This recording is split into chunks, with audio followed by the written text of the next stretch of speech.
plants, they make us happy, they show us signs of growth and new beginnings, they bring us relaxation, routine, comfort, and we keep buying them.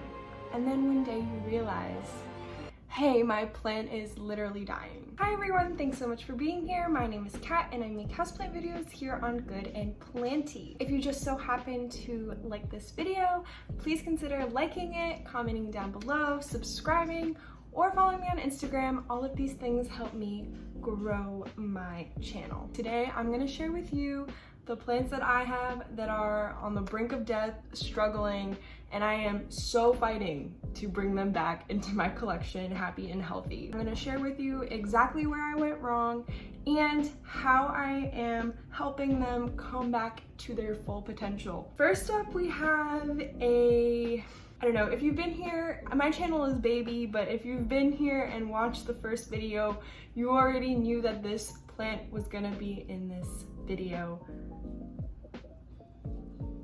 It's my dracaena. This dracaena, I'll fill you in if you don't know, but it was my first foliage plant. So before this plant, all I ever had was succulents, and this was the one that kind of started all of this chaos. I got it from Trader Joe's, did not know that it was even a dracaena, just thought it was cute and brought it home. And fair to say, I did not know how to take care of it, literally at all. It was in a pot that was just way too big for its root size. It's downsized into a 4-inch pot right now, and originally I bumped it up to like an 8-inch plastic container with drainage, but not really. That's pretty much where I went wrong, honestly. Like, I didn't know what plant it was, I didn't know how to take care of it, and I did not put it in the proper pot, and I overwatered it. So a lot went wrong here, and you can kind of see that. I took it out of the other pot it was in, downsized it to this 4-inch pot, and now I'm giving it the adequate care and light that it needs to bounce back. So it is a little funky looking for sure, but you can see the growth points and even the stalks that I left in here, which I was hoping would produce new growth, and it did, are giving me signs of life. And now it's just like a little jungly, a little awkward to decorate with and place anywhere in the house, but overall it is making a comeback. So this is a success story in the making. That is the story on the dracaena, and for anyone that was here for the first video where I mentioned this plant, just an update, it's doing really well finally. So that's that. Okay, so the second plant on this list is the second plant I've ever got. It is my bird's nest fern. Again, you may or may not be familiar with this plant on my channel, but it is the second plant I ever got, also from Trader Joe's. Clearly, it is not so happy with me. Where did I go wrong with this plant? Again, I actually did not know that this was a fern either, because I think when I was new to plants, when I heard fern, I thought Boston fern, and I definitely did not think of thicker, bigger foliage like this, but it is in fact a fern, and similar fern care applies. So humidity, moist soil, but I did not know that, and it was also not in a proper container. The result was crispy leaves, slow growth, dying growth, and overall a really unhappy plant. Now, unlike the dracaena, I have not given this plant enough attention or the proper conditions to kind of bounce back. If I did want to correct this plant, which I've had so many moments where I was like, compost bin, throw it outside, but I am gonna give this plant more attention and love. It's just kind of hard because I don't have the best space for it. You can see, like, right now I'm dealing with this and this, you know, and I do have new growth. Like, this is a new growth point right here, this is a new leaf, this is a new leaf, but it's small, it takes a long time. When I see a plant like this, I know that I have to look under the hood, get in the pot, and see what's going on. I'll probably also cut off these like nasty leaves down below, and I would have to place this in a spot with fairly high humidity, decent lighting, so like probably medium to bright indirect light, and keep the soil moist with distilled water, because I think that this plant would actually benefit from me switching from tap to distilled. That's what's going on with this plant. Not very cute, not very fun, but it is my plant, it is my responsibility, and I am committed to try and get it back into shape. That's the story on this plant. This is so exciting, like it's so striking.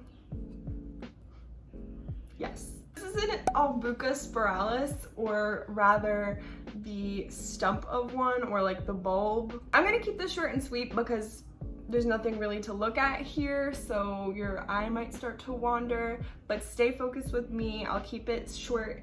I got this plant because I saw it on Instagram, thought it was really cool, and I did look into the care, but not enough to know that I really was overwatering it. Like I was watering it kind of sparingly, but from what I read online, like I was still overwatering it quite a bit, because what I did not know was that its growing season was in the winter and not the summer. That was a key piece of information that I did not have. And as a result of the overwatering, if you don't know, I'll put in a picture of what this is supposed to look like, but the foliage of it got really long and lanky and would just flop over instead of giving me like the short, curly little pieces of foliage. So what I did wrong was overwater it and not read enough about it. What I decided to do, and I'll see if it works, is cut back the foliage. A lot of it was dying off anyway, so I cut it back and I'm letting it be like dormant, I guess, until the winter time. I'm watering it like once a month. I'm kind of winging it. I don't know if you have any like tips or anything, please let me know. But it's in a fairly bright spot and I water it once a month. And I'm hoping that in the winter, when I increase watering frequency, it bounces back. This one, I have one, and then I have one that I am so excited to share with you guys. It is an underdog story. But first, I have one of my 2 begonias. Backstory on this, also Trader Joe's. At the point that I bought this plant, I knew more about plants, and I knew it was a begonia, and I knew the care involved. But I'm still kind of struggling, so sometimes research just doesn't get you all the way there. If I have to take a guess, I think it's like moisture on the leaves that are making it crisp up here. So it's hard for me to confidently tell you where I went wrong, because I know what plant this is. I know that it likes to stay a little bit moist. I know it likes humidity. I water it with distilled water. Like I really put in the effort for this plant, but it's still not super happy. So you see I have like this crisping here. That's what's up. That's why it's here, because this is happening a lot and I've had to cut back some growth from it. I don't know, if you are some like begonia god, please comment down below and help me. I know begonias are super in right now, but honestly, like I'm not feeling the begonia vibe. It's striking, it's very beautiful, and this is a common begonia. Like the more expensive ones get gorgeous, but personally, I don't think I'm gonna be collecting begonias anytime soon. My other begonia is doing pretty well, but it hasn't given me the confidence boost I need to give into the begonia craze. So if you are a begonia expert, please let me know why my leaves will not stop crisping. Am I right? Is it the moisture on the leaves? Is it the light? Is there something I'm just not considering? Please let me know. Okay, so the last plant that I want to share with you is gonna be kind of funny, but just bear with me. It's a good story and I think it'll have a happy ending. So my last and final plant that I am probably struggling with the most is my Philodendron imperial. What is going on here? What's happening? So let me tell you the background of this plant first. A while ago, I visited my Brooklyn friends, Alana and Kaylin. Hello. We went plant shopping together, and I found this beautiful Philodendron imperial. This doesn't do it justice at all, but this is one of the original leaves. I found it, thought it was gorgeous, knew it was a philodendron, knew I'm good at taking care of philodendrons. Perfect. Buy it, let's go home. But I was in Brooklyn for a couple days, and when I brought it back to their apartment, this plant was like sopping wet. Like it was leaking all over their dining table. Sorry. It was just clearly freshly watered, and I naively was like, it's fine, it'll dry out. It's nothing to worry about. Then I brought it home. It was still wet. Then I was like, you know what, I need to repot it. But I didn't have the perfect pot for this situation. I did have a 4-inch pot, which was the right size, but it was shallow.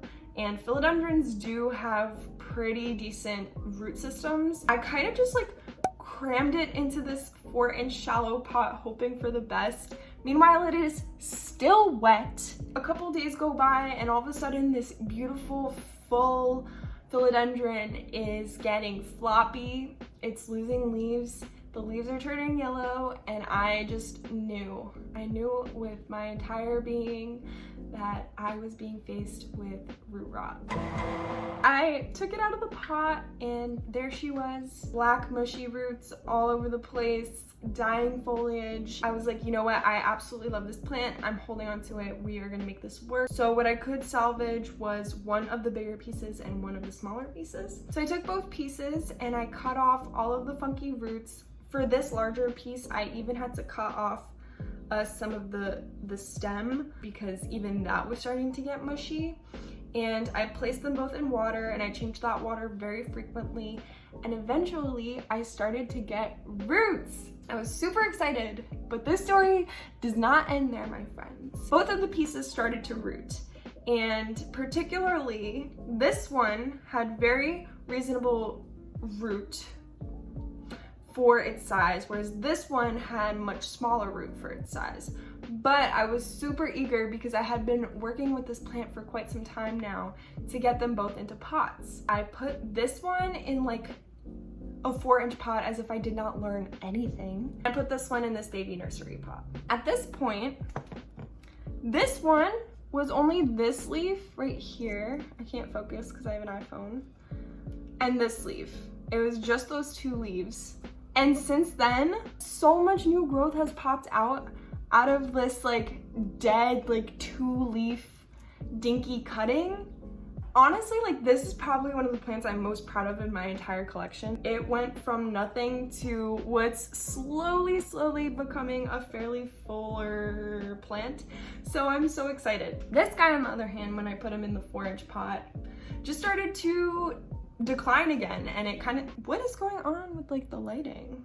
This guy on the other hand started to decline again, and I was like, but I basically just took it out of the soil, cut it back once again, and put it in water. And if that's not enough, then one day it fell out of the water, so it was kind of like, you know, off to the side a little bit, and whatever roots started to grow out dried up. So I had to restart with this plant like 3 times. But we are finally here, and I'll do a close-up, but we finally do have roots on this bad boy. The foliage is so funky, but we do have roots. There is hope, and I think that one day I will be able to finally repot this guy, and that's gonna be an exciting day. That's gonna be a very exciting day for me. At the end of the day, I think it's really important to just remember to always give love to your plants and just be patient with them and work with them no matter where they are. Usually, you can salvage a plant. That's kind of like what I've learned through this process. If you just can't get it right and your plants are stressing you out, or a particular plant is stressing you out, always just consider, you know, either propagating it and starting over with a baby plant, like kind of how I did here, or giving the plant away to a friend who can maybe rehab it. There's plenty of options out there, but if your plant is dead, you can always compost it. So there you go. Thank you guys so much for supporting me. Please like this video, comment down below, subscribe, all of that wonderful stuff, and I will see you in my next video. Bye!